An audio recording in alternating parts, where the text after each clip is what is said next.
June 4న జరగబోయే రిజల్ట్లో YCP government అధికారంలోకి వస్తే ఎటువంటి ఎత్తుగడలను వేయడానికి అవకాశం ఉంటుంది అనే దాని మీద ఒక చిన్న హైపోథెటికల్గా ఆలోచించి చేస్తున్న విశ్లేషణాత్మక వీడియో ఇది.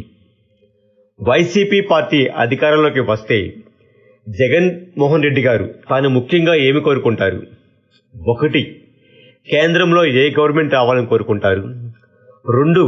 రాజధాని విషయంలో తన ఆలోచనలు ఎలా ఉంటాయి? 3. చంద్రబాబు గారి మీద తన ఎత్తుగడలు ఎలా ఉంటాయి? ఫ్రెండ్స్, ఇప్పటి వరకు మీరు మా ఛానల్ని సబ్స్క్రైబ్ చేయకపోతే సబ్స్క్రైబ్ చేయండి, మా వీడియోలని లైక్ చేయండి, మీ ఫ్రెండ్స్కి షేర్ చేయండి, మరియు తమ అభిప్రాయాలను కామెంట్స్ రూపంలో మాకు తెలియచేయండి. మొదటిగా, కేంద్రంలో ఏ పార్టీకి పూర్తి మెజార్టీ రాకుండా సంకీర్ణ ప్రభుత్వాలు ఏర్పడాలని చాలా బలంగా కోరుకుంటారు జగన్మోహన్ రెడ్డి గారు. బీజేపీ గవర్నమెంట్ అధికారంలోకి రావాలి కానీ పూర్తి మెజార్టీ రాకూడదు. కాంగ్రెస్ పార్టీ అయినా పర్వాలేదు కానీ సంపూర్ణ మెజార్టీ రాకూడదు అని బలంగా కోరుకుంటారు. ఏ గవర్నమెంట్ అధికారంలోకి వచ్చినప్పటికీ రాజ్యసభలో ఆ ప్రభుత్వానికి తమ అవసరం తప్పకుండా ఉంటుంది కాబట్టి కొంతవరకు వైసీపీకి కలిసి వచ్చే అవకాశం. ఇంకా రాజధాని విషయానికి వస్తే, తాను ముఖ్యమంత్రిగా ప్రమాణ స్వీకారం చేసిన మొదటి నుంచి తన పరిపాలన విశాఖపట్నం నుంచి చేయటం జరుగుతుంది. టెక్నికల్గా రాజధాని అనే పదం వాడకుండా విశాఖపట్నం నుంచి పరిపాలనను సాగిస్తారు. కోర్టు పరిధిలో ఉన్న రాజధాని ఇష్యూ నుంచి బయటపడటం అంత ఈజీ కాకపోవచ్చు, కానీ తన వంతుగా అన్ని ప్రయత్నాలు చేస్తారు. విశాఖపట్నం సంపూర్ణ రాజధానిగా చేయడానికి తన వంతుగా అన్ని ప్రయత్నాలు చేస్తారు. కోర్టులను కూడా కర్నూలుకు తరలించే అవకాశాలు ఎక్కువగా ఉన్నాయి. కేంద్రంలో సంకీర్ణ ప్రభుత్వాలు ఏర్పడినట్లయితే రాజధాని మరియు విశాఖ ఉక్కు పరిశ్రమల పరిష్కారానికి చక్కటి అవకాశం ఏర్పడుతుంది.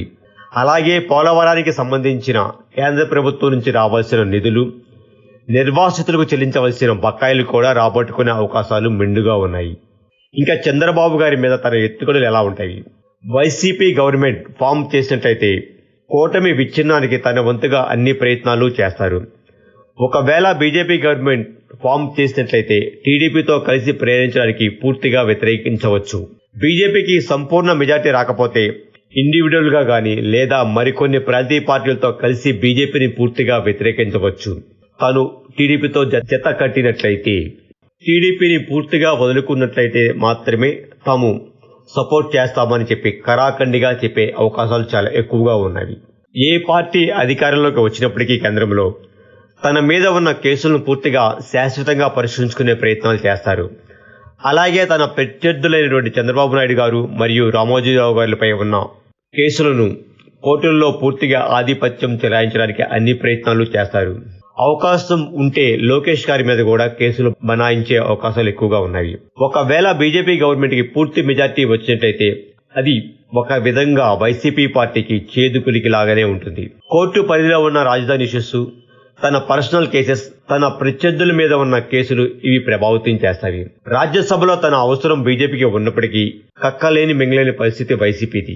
ఎందుకంటే టీడీపీ తన భవిష్యత్తు అవసరాల కోసం బీజేపీకి పూర్తిగా సరెండర్ అయ్యే అవకాశాలు ఉన్నాయి. ఆంధ్రప్రదేశ్లో బీజేపీ బలపడటానికి టీడీపీ తన వంతు ప్రయత్నం తాను చేస్తుంది. బీజేపీని వ్యతిరేకించి పూర్తిగా నష్టపోవడం కన్నా దానికి సరెండర్ అవడం చంద్రబాబు గారు అమలు చేసే అవకాశాలు ఎక్కువగా ఉన్నాయి. ఎందుకంటే జగన్ని ఎదుర్కోవాలి అంటే తనకు సెంట్రల్ గవర్నమెంట్లో మెజార్టీ ఉన్న పార్టీ సపోర్ట్ చాలా అవసరం. కాబట్టి ఎలక్షన్ రిజల్ట్ వచ్చిన తర్వాత కూడా ఆంధ్రప్రదేశ్లో ఎత్తులు పై ఎత్తులు కొనసాగుతూనే ఉంటాయి.